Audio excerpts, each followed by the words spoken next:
ಸಮುವೇಲನ ಎರಡನೆಯ ಗ್ರಂಥ ಅಧ್ಯಾಯ 5. ಅನಂತರ ಇಸ್ರಾಯೇಲರ ಎಲ್ಲ ಕುಲಗಳವರು ಹೆಬ್ರೋನಿನಲ್ಲಿದ್ದ ದಾವೀದನ ಬಳಿಗೆ ಬಂದರು.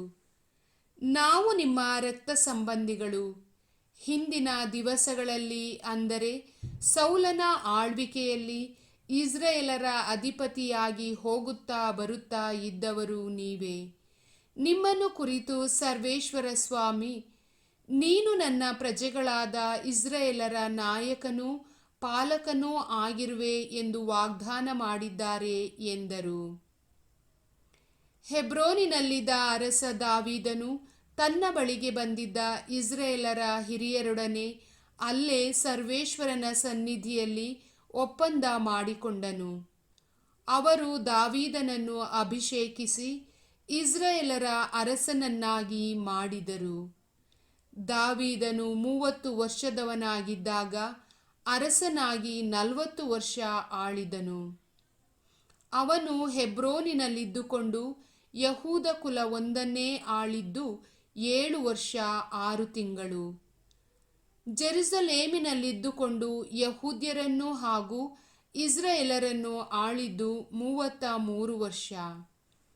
ದಾವೀದನು ತನ್ನ ಜನರನ್ನು ಕರೆದುಕೊಂಡು ಜೆರುಸಲೇಮಿನ ಮೇಲೆ ದಾಳಿ ಮಾಡಲು ಹೊರಟನು. ನಾಡಿನ ಮೂಲ ನಿವಾಸಿಗಳಾದ ಯೆಬೂಸಿಯರು ಅಲ್ಲಿದ್ದರು. ಅವರು ದಾವೀದನು ಒಳಗೆ ಬರಲಾರನೆಂದು ನೆನೆಸಿ ಅವನಿಗೆ, ನೀನು ಒಳಗೆ ಬರಕೂಡದು, ಬಂದರೆ ಕುರುಡರು ಕುಂಟರು ಇವರೇ ನಿನ್ನನ್ನು ಅಟ್ಟಿಬಿಡುವರು ಎಂದು ಹೇಳಿದರು. ಆದರೂ ಅವನು ಈಗ ದಾವೀದನಗರ ಎನಿಸಿಕೊಳ್ಳುವ ಸಿಯೋನ್ ಕೋಟೆಯನ್ನು ಸ್ವಾಧೀನಪಡಿಸಿಕೊಂಡನು. ಆ ದಿವಸ ದಾವೀದನು ಯೆಬೂಸಿಯರನ್ನು ಜಯಿಸಬೇಕೆಂದಿರುವನು. ಜಲದ್ವಾರದಲ್ಲೇ ಹತ್ತಿ ಹೋಗಿ ನನ್ನನ್ನು ದ್ವೇಷಿಸುವ ಕುರುಡರನ್ನೂ ಕುಂಟರನ್ನೂ ಕಂದಕದಲ್ಲಿ ನಾಶ ಮಾಡಿಬಿಡಲಿ ಎಂದು ಹೇಳಿದನು. ಆದುದರಿಂದಲೇ ಕುರುಡರು ಕುಂಟರು ದೇವಾಲಯದೊಳಗೆ ಹೋಗಲಾರದು ಎಂಬ ಹೇಳಿಕೆಯುಂಟು. ದಾವೀದನು ಆ ಕೋಟೆಗೆ ದಾವೀದನಗರ ಎಂದು ಹೆಸರಿಟ್ಟು ಅಲ್ಲೇ ವಾಸಿಸುತ್ತಿದ್ದನು. ಅದರ ಸುತ್ತಲೂ ಮಿಲ್ಲೋವಿನಿಂದ ಪ್ರಾರಂಭಿಸಿ ಒಳಗಿನ ಪೌಳಿಗೋಡೆಯನ್ನು ಕಟ್ಟಿಸಿದನು. ಸೇನಾಧೀಶ್ವರ ಹಾಗೂ ಸರ್ವೇಶ್ವರರಾದ ದೇವರು ಅವನೊಂದಿಗೆ ಇದ್ದರು. ಆದ್ದರಿಂದ ಅವನು ಅಭಿವೃದ್ಧಿ ಹೊಂದುತ್ತಾ ಬಂದನು. ಟೈರಿನ ರಾಜನಾದ ಹಿರಾಮನು ದಾವೀದನಿಗೆ ದೂತರನ್ನು, ದೇವದಾರು ಮರಗಳನ್ನು, ಬಡಗಿಯವರನ್ನು ಹಾಗೂ ಶಿಲ್ಪಿಗಳನ್ನು ಕಳುಹಿಸಿದನು. ಅವರು ದಾವೀದನಿಗೆ ಅರಮನೆಯನ್ನು ಕಟ್ಟಿದರು. ಹೀಗೆ ದಾವೀದನು, ಸರ್ವೇಶ್ವರ ಸ್ವಾಮಿ ನನ್ನನ್ನು ಇಸ್ರಾಯೇಲ್ ಅರಸನನ್ನಾಗಿ ಸ್ಥಿರಪಡಿಸಿದ್ದಾರೆ, ತಮ್ಮ ಪ್ರಜೆಗಳಾದ ಇಸ್ರಾಯೇಲರ ನಿಮಿತ್ತ ನನ್ನ ರಾಜ್ಯವನ್ನು ಅಭಿವೃದ್ಧಿಪಡಿಸಿದ್ದಾರೆ ಎಂದು ತಿಳಿದುಕೊಂಡನು. ಹೆಬ್ರೋನಿನಿಂದ ಜೆರುಸಲೇಮಿಗೆ ಬಂದ ಮೇಲೆ ದಾವೀದನು ಹೆಚ್ಚು ಮಂದಿ ಸ್ತ್ರೀಯರನ್ನು ಪತ್ನಿಯರನ್ನಾಗಿ ಹಾಗೂ ಉಪಪತ್ನಿಯರನ್ನಾಗಿ ಮಾಡಿಕೊಂಡನು. ಅವನಿಗೆ ಇನ್ನೂ ಕೆಲವು ಮಂದಿ ಗಂಡು ಹೆಣ್ಣು ಮಕ್ಕಳು ಹುಟ್ಟಿದರು. ಅಲ್ಲಿ ಅವನಿಗೆ ಹುಟ್ಟಿದವರ ಹೆಸರುಗಳು ಇವು: ಶಮ್ಮೋವ, Shobab, Nathan, Solomon, ಇಬ್ಧಾರ್, ಎಲಿಷೂವ, ನೆಫೆಗ್, ಯಾಫಿಯ, Elishama, Eliada ಹಾಗೂ ಎಲಿಫೆಲೆಟ್.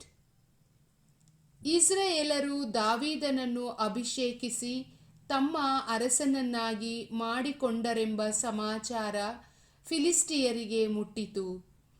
ಆಗ ಅವರು ಅವನನ್ನು ಬಂಧಿಸಲು ಬಂದರು. ದಾವೀದನು ಇದನ್ನು ಕೇಳಿ ದುರ್ಗಕ್ಕೆ ಹೋದನು.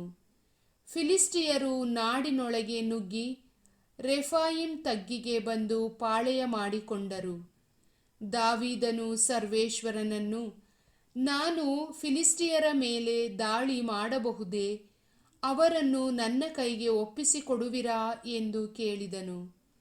ಸರ್ವೇಶ್ವರ, ಹೋಗು, ನಾನು ಹೇಗೂ ಅವರನ್ನು ನಿನ್ನ ಕೈಗೆ ಒಪ್ಪಿಸುವೆನು ಎಂದು ಉತ್ತರ ಕೊಟ್ಟರು.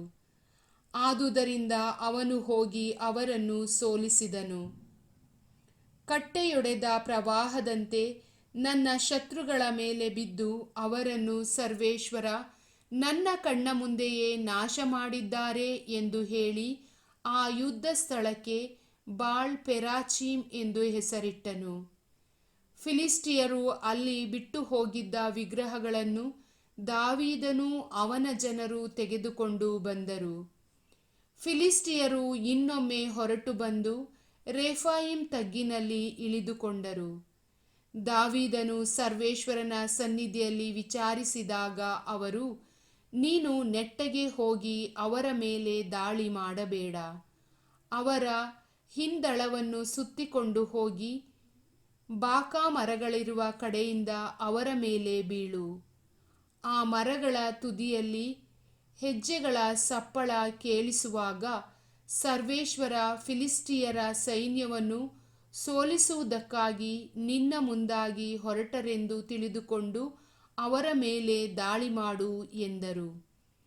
ದಾವೀದನು ಸರ್ವೇಶ್ವರನ ಆಜ್ಞಾನುಸಾರ ಮಾಡಿ ಫಿಲಿಸ್ಟಿಯರನ್ನು ಗೆಬದಿಂದ ಗೆಜರಿನವರೆಗೂ ಹೊಡೆದು ಓಡಿಸಿದನು.